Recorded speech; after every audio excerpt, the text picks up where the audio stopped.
Алло. Проснись и пой, Сашук. Черт, Дима, сейчас 8 утра. Ладно, старик, не ворчи, дело есть. Ой, Димон, давай не сейчас, ну рано же.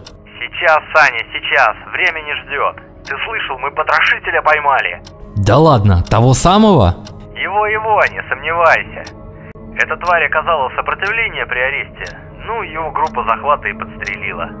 Так а я при чем? Я ж психиатр, а не хирург. Да ты погоди. В общем, вчера его в Склиф привезли, много крови потерял. В охраняемую палату положили, а к вечеру он оклемался, встал и попросил воды. Ого, живучий гад. Не то слово. Так вот, его заштопали, идет на поправку. Но чтобы его точно расстреляли, нужна психиатрическая экспертиза, причем независимая. Я тебе и подумал. Так ты хочешь, чтобы я липовое заключение выдал? Почему липовое? Да ты приезжай, посмотри на него. Да он же явно вменяемый. Он столько народу погубил. Ты же не хочешь, чтобы он под дурачка закосил и в психушку загорать поехал? Погоди, не кричи. Я ж 100 лет экспертизы не делал. Да ну, не оправдывайся. Через 2 часа жду тебя в Склифе, не позже. Все, бывай, я заказываю пропуск. Подожди!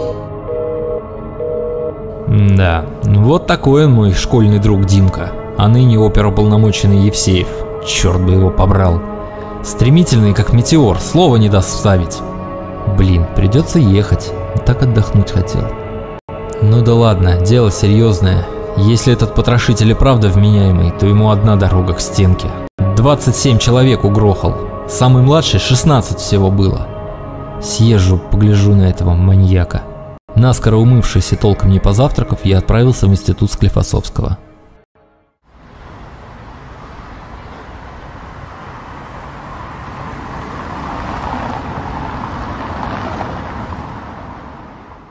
Идя по коридору, я увидел 2 автоматчиков, охраняющих двери палаты. Рядом, нетерпеливо переминаясь с ноги на ногу, топтался Димка.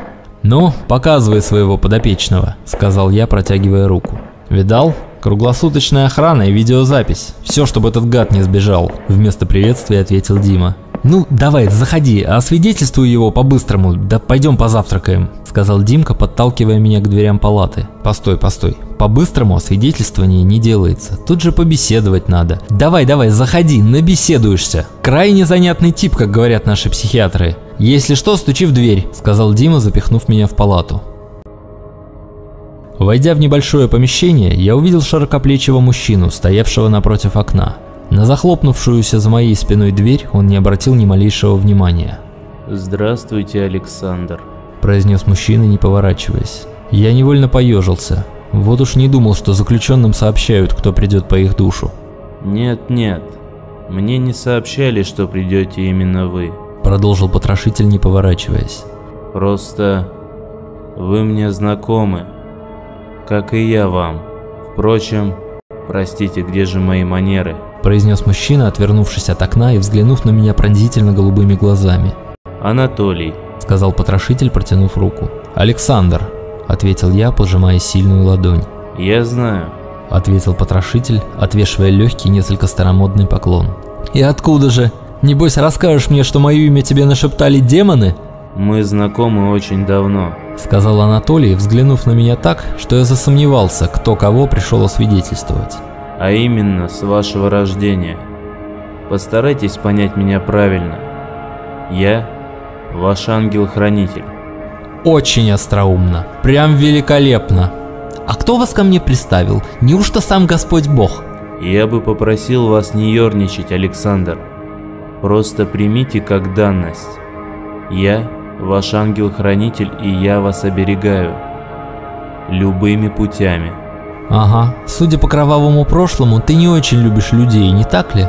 27 трупов как-то странновато для ангела, не находишь?» «Поймите, Александр, убийство – это ерунда, мелочи. Я совершал вещи и похуже ради вашей сохранности». Конечно же, я не поверил этому типу ни на йоту. Каждый второй пытается косить под дурачка, используя религиозные мотивы, но он говорил так, как будто верил, что все на самом деле. Выходит, он психически здоров или нет? Надо разобраться. «Да, раз уж вы пришли меня освидетельствовать, напишите, что я полностью вменяем. Я не собираюсь устраивать балаган и косить под психа». Он может читать мысли? Или просто угадал ход моих размышлений? Да, Александр, я не читаю мысли. Вторая ваша догадка вернее. Я просто хороший аналитик. Я почувствовал, как спина покрывается холодным потом. Меня, профессионального психиатра, специалиста по чужим головам, читает как открытую книгу какой-то уголовник? Потрошитель посмотрел на меня своими ясными голубыми глазами и грустно улыбнулся. Право же, Александр, поверьте мне, никому другому прочесть вас действительно не по силам. Вы хороший специалист. Тем более, что я ваш... Да-да, помню, ангел. Ангел-убийца. Дались вам эти убийства. Он пожал плечами. Если бы для сохранения вас понадобилось, убил бы еще больше. Но, к счастью, столь радикальные меры нужны не всегда. И чем же эти люди могли мне навредить? Мы даже не были знакомы. Пока не были. Встреча с любым из этих людей убила бы вас. И что вы хотите этим сказать? Что вы хладнокровно убили 16-летнюю девчонку ради моего спасения? Она должна была прийти к вам на прием завтра. Если бы я не избавился от нее, она бы влюбилась в вас. Сначала она слала бы вам любовные послания. Затем, видя, что вы не отвечаете взаимностью, инсценировала изнасилование и обвинила вас. Разыгрался бы грандиозный скандал. Ваша девушка Марина, узнав об этом, не стала бы разбираться, правда это или нет, и ушла от вас. Вы не перенесли бы разлуки и убили себя. Я не мог этого допустить. Волосы на затылке стали дыбом. Откуда он знает, что я встречаюсь с Маринкой? А отменить встречу ангелу не под силу? Почему же? Под силу. Но тогда бы вы встретились чуть позже в самолете, когда полетели бы в отпуск. Итог тот же, поверьте. Мне не доставляет удовольствия убивать, просто иногда. Это единственный выход. Такое ощущение, что этот тип знает обо мне все. Ведь то, что я собирался в отпуск, не знает даже Маринка. Я хотел сюрприз устроить. По спине побежали мурашки. А это бизнесвумен... Кирпицкая? Через неделю у нее день рождения. Отметив его, она в пьяном угаре сбила бы вас недалеко от дома, как раз на перекрестке у метро. Убив ее, я оказал услугу вашему миру. Крайне неприятная особа. Поверьте, мне не доставляет особого удовольствия рассказывать ни о ваших, ни о чужих смертях. Давайте оставим эту тему. Да, конечно. Я был полностью выбит из колеи. Не то чтобы я ему поверил, но это звучало как-то логично. Обычно под психов так не косят. Вы осуждаете меня, Александр. Вы считаете, что я убил кучу людей и сейчас пытаюсь избежать наказания. Это не так. А как? Ты убийца! Неожиданно я разозлился на себя и на ситуацию в целом. Да кто он такой, чтобы я ему верил? Поверьте, Александр, такова участь ангела-хранителя. Делать все ради сохранения человека. Ангел-хранитель берет на себя всю грязь человеческой жизни. Наша задача сделать так, чтобы вы сохранили свою бессмертную душу незапятнанной. Мы убиваем ради вас. Мы умираем ради вас. Предаем, продаем. И какова ваша благодарность? Вы готовы отправить меня к стенке, даже не попытавшись разобраться, не веря, что все ваши 36 лет был рядом и оберегал вас. Я не боюсь смерти, но поймите, если меня убьют, умрете и вы. Человек не сможет существовать без ангела. Вы слишком беспечны и недальновидны для этого.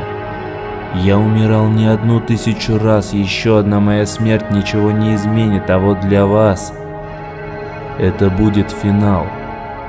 Но я, например, не хочу умирать. Я тоже, но я же никого не убивал, почему я должен умирать? Ах, вот как. По глупости и недальновидности, создавая ситуации, из которых может спасти только чужая смерть, ты идешь по жизни. Я убивал, спасая тебя, я принял на себя всю грязь предательства и смерти, чтобы ты жил дальше, не оскверняя душу. И этим ты платишь? В глазах потрошителя запылал фанатичный огонь, и они превратились в 2 глубоких колодца, из которых веяло могильным холодом. Я лишаю тебя своей защиты. ровно на сутки, чтобы ты понял, каково живется человеку без ангела-хранителя. А теперь убирайся прочь.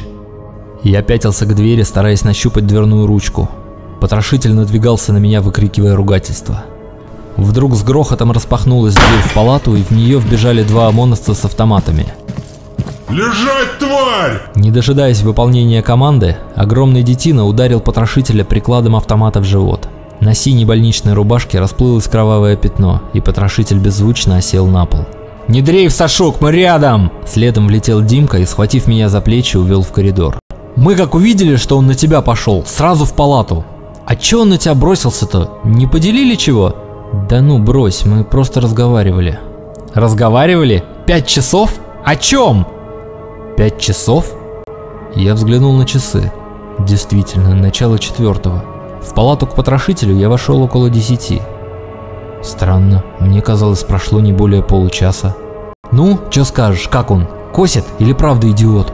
«Ты знаешь, я не понял. Я еще завтра заеду. Надо провести кое-какие тесты, чтобы наверняка». Ну вот, я-то думал. На Димкиной физиономии отразилось разочарование. «Ну ладно, так и быть, дадим ему еще один шанс обмануть тебя», – засмеялся Димка. Отказавшись от кофе, я поспешил домой. В голове гудело, как после длинного фильма в кинотеатре. В кармане запиликал телефон. СМС от Маринки. Выудив на ходу трубку из кармана, я уставился на экран.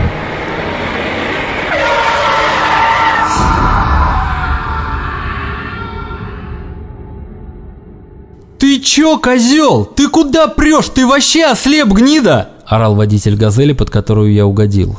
Придя в себя, я прислушался к ощущениям. Вроде ничего не сломано. Только как я оказался на дороге? Да еще и там, где нет перехода. Увидев, что нет ни кровавых рек, ни трупов, зеваки начали расходиться. Я сидел на грязном асфальте и пытался унять шум в голове. Вдруг на той стороне дороги я увидел потрошителя. Мгновение он смотрел на меня, затем повернулся и побрел прочь. Я вскочил и бросился за ним, но меня тут же схватил за рукав водитель «Газели». «Ты куда помчался, придурок? Стой тут, я ментов вызвал! Ты своей тушей мне капот помял, за ремонт кто будет платить?» Домой я вернулся ближе к ночи, грязный, усталый и злой. Маринки не было. Черт, она ж мне слала СМС, а я в суматохе так и не прочел. «Извини, нам надо расстаться». В груди стало холодно и пусто. Я примчался в Склиф в 9 утра, предупредив Димку, чтобы мне выписали пропуск. Потрошитель по-прежнему стоял лицом к окну и смотрел на город. «Твоя работа?» Вы о чем, Александр? «Вчера на дороге твоя работа?» Нет, полностью ваша. Надо же было додуматься читать СМС, не глядя куда идешь. «Да, но я всегда так делаю и ни разу еще не сбился с пути и не свернул на дорогу». Да, ни разу. Потому что ни разу не оставался еще без моей защиты. «Да, но…» Кстати, я бы на вашем месте позвонил Марине. Сейчас она ищет частную клинику, чтобы сделать аборт. Именно из-за беременности она захотела расстаться. Ей кажется, что вы не захотите ребенка. Но сегодня она аборт не сделает, и мы вполне можем продолжить разговор. На чем мы остановились? Ах да, я решил продемонстрировать, что случается с людьми, лишенными защиты своего ангела-хранителя. Вам понравилось? «Нет, это подло!» Подло – это вся человеческая жизнь за счет других, но такова наша доля. Мы обязаны оберегать вас, но сейчас ваша задача – сберечь меня. То есть помочь вам избежать расстрела? Да, именно так. Вы хотите, чтобы я признал вас невменяемым? Это не решит проблему. Общественность соберет подписи, и меня все равно расстреляют. Меня спасет побег. Вот к чему все это было. Просто побег. Из охраняемого корпуса. Под носом у 2 автоматчиков. А просто так сквозь стенку слабо? Если я просто исчезну, пойдут слухи, это недопустимо. К тому же, тогда подозрения в убийствах лягут и на тебя.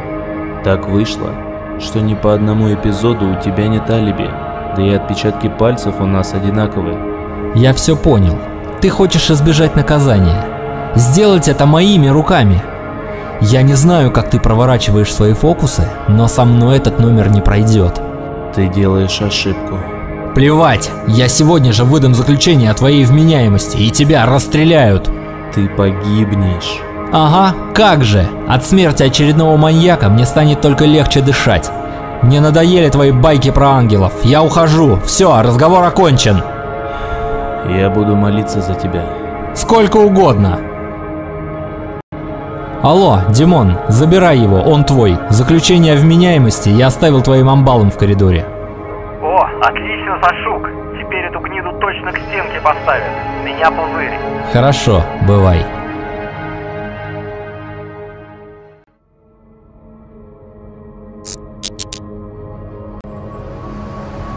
Маринка уже на 4-м месяце. Мы вместе, у нас все хорошо. Димка закатил грандиозную пьянку, когда потрошителю вынесли приговор. За его поимку Димону присвоили очередное звание. В отличном настроении я еду на работу. Даже пробки не раздражают. Вчера приведен в исполнение приговора о высшей мере наказания Анатолию Иволгину по прозвищу Потрошитель, убившему 27 человек и